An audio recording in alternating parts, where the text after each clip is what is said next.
Thank you very much for having me. As Monique mentioned, I'm Julia Menon. I'm the Delhi Director of Preclinicaltrials.eu. We are a pre-registration platform tailored to animal studies, and you will learn more about us today.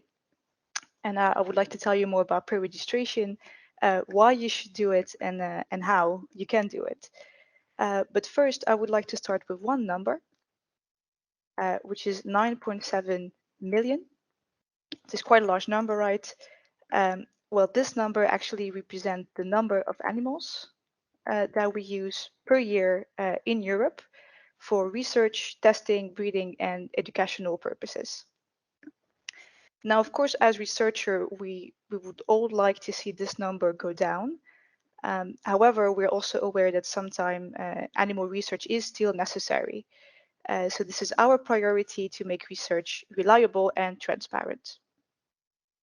Nevertheless, there are still biases that can threaten this reliability and transparency, and I would like to quickly address them and then explain to you how pre-registration can actually be a solution.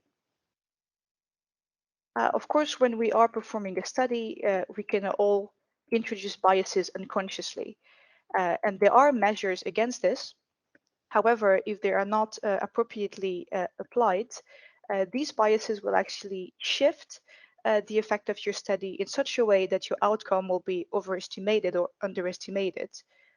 So as a whole, your study will have unreliable results, which is quite a shame, of course, considering the effort and time and resources spent into such a project. Now, even if studies are well performed, biases can also occur during the reporting or publication of these studies. For example, reporting can be poor, or sometimes results can even be omitted. And this is usually due to the fact that positive results are preferred over negative or neutral data. Sometimes these biases even go further when full manuscript cannot be published due to their results, their design, or their type, for instance. Together, these two reporting biases will prevent researchers to have a full overview of the available evidence, and these may lead to unnecessary duplication of animal studies. Now, hopefully, pre-registration can tackle some of these issues. First, I would like to define what do I mean exactly by pre-registration. This is the act of registering research protocols before conducting the experiment. Usually, a researcher would upload their protocol into a database or registry that is available to their peers.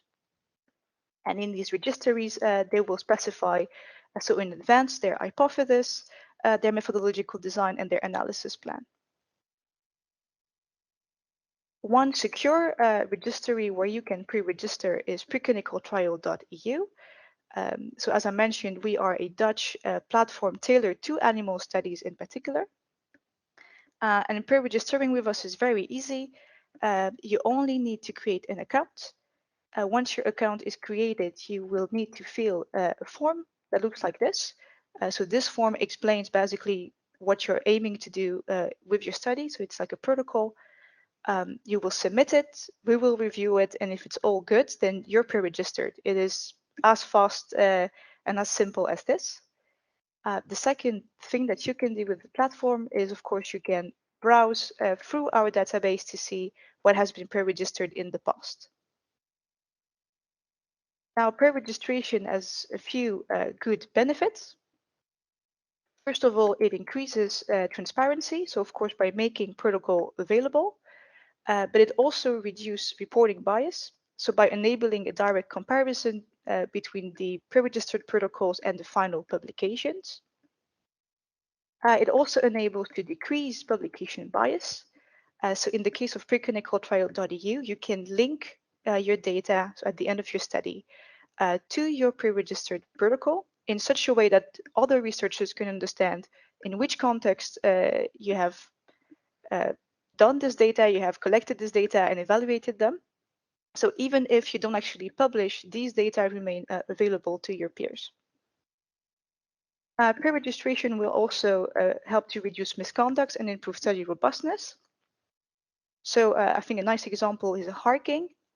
For example, Well, in this case, with pre-registration, harking is no longer possible, of course, considering that hypotheses are all stated in advance.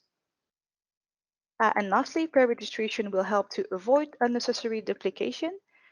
As I explained earlier, as a researcher, you can view protocols in our platform.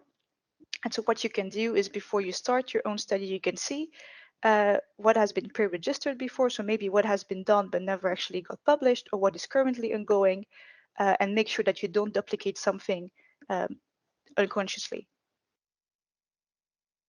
We have created several features to make our platform safe and easy to use. So I would like to address some of our features and as well address some of the most recurrent concern we hear from researcher when it comes to using Preclinicaltrial.eu. So if you ever fear for your money or time using this platform, you should know that it is completely free to use. The form that I mentioned earlier is short and focused, so it doesn't actually differ from a regular animal ethics committee application. And for the few of you who may be in Utrecht, you can benefit from the PRIS export. This is a new feature that basically take all the information you indicated into PRIS to bring them directly into preclinicaltrial.eu. So with this feature, you will pre-register in no time. If you're ever afraid that your data or your ideas may get stolen, you may activate when pre-registering the embargo option.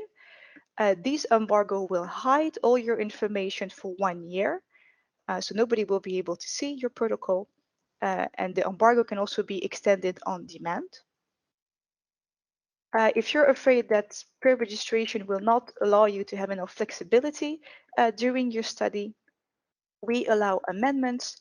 Of course, we know that animal studies can be quite unpredictable, so you're allowed to modify your protocol as much as needed. However, you should know that all versions of your protocol, with every time the different amendments, will remain available on the platform. And last but not least, if you're afraid for your privacy, you should know that we request very little detail, personalized detail, and they're all anonymized on the platform. And on top of this, if anybody wants to see your protocol with all detailed information, they will need an account and to log in. So this is one way in which we actually filter who can have access to the platform. Now, if you're interested to know more, you may email us or visit our website. You can also check our social media, or you may even book your own guidance hour with us so you can get personalized help to pre-register your record. And I would like to thank you for your attention. And if you have any question, please feel free to ask them in the chat.